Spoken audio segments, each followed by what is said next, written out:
The total population of Africa is projected to quadruple to about 4 billion people by 2100, driving the total global population past 11 billion. Producing the energy that all these people will use could obliterate any efforts we're now making to battle climate change.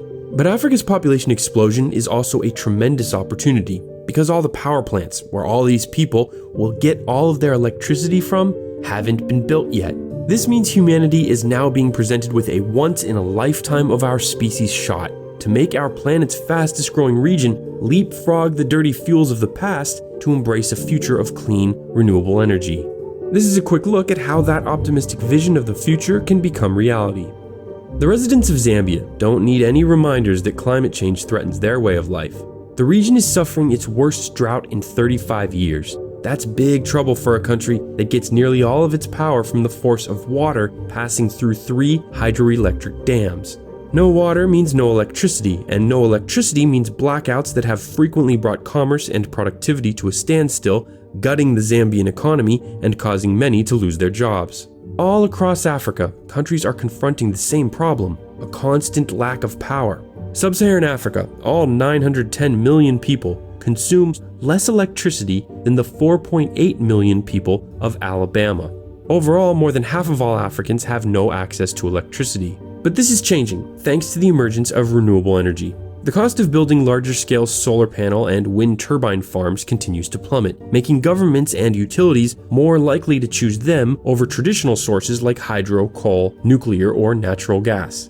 As we saw with the water shortage in Zambia, or the nuclear meltdown a few years ago after the earthquake in Japan, power stations of the past are less reliable, more expensive, far worse for our environment, and slower to build. So this seems like a no-brainer. Africa needs to go green, baby! There's just 3 problems. 1. Until now, planners have lacked the necessary data to identify where to develop wind and solar projects that are socially equitable, have low environmental impact, and are most cost-effective. This problem was recently tackled by a groundbreaking study of 21 countries that combined satellite and ground measurements with geospatial data on roads, towns, and existing power lines. It provides the first blueprint for where wind and solar projects should be built to maximize their effectiveness. The study also revealed Africa's eye-opening, untapped potential for renewable energy generation. There are an estimated 550 million megawatts of potential solar and wind power spread across the continent just waiting to be harvested. That's 3,700 times as much electricity as Africa currently consumes. That's so much energy that Africa should aim to be powered 100% by renewables by 2050. It's even possible for Africa to become a clean energy exporting superpower by sending its abundant surpluses of electricity to Europe, the Middle East, India, and the rest of Asia, and even the Americas. Of course, this is dependent on overcoming the second major challenge, the continent's completely inadequate power grid. Modernizing it to connect clean power stations with cities all over Africa will be a long-term mega project, costing tens of billions of dollars in the coming decades. For fast-growing urban areas like Lagos, Cairo, Kinshasa, Mogadishu, and Johannesburg, uninterrupted electricity is critical for the emerging industries that will fuel economic growth and provide jobs for billions. On the other hand, most Africans currently live in small villages and towns, so their energy needs can be met by inexpensive solar and wind turbine systems that are located on-site but are disconnected from the main grid. The challenge, though, will be connecting cities, where more and more people are moving, with the mega power stations that will often have to be built far away, in geographical sweet spots to maximize the amount of harvestable solar rays and wind gusts. This brings us to the third problem: money. African governments don't have much to spare, so if we're expecting them to fund this clean energy transition on their own, one of the most expensive endeavors in human history, we should just keep on dreaming.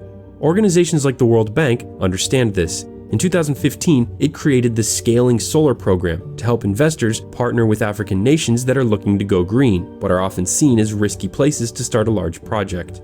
If ideas like this continue to gain traction, it will hopefully lead to a huge influx of private capital in the coming years.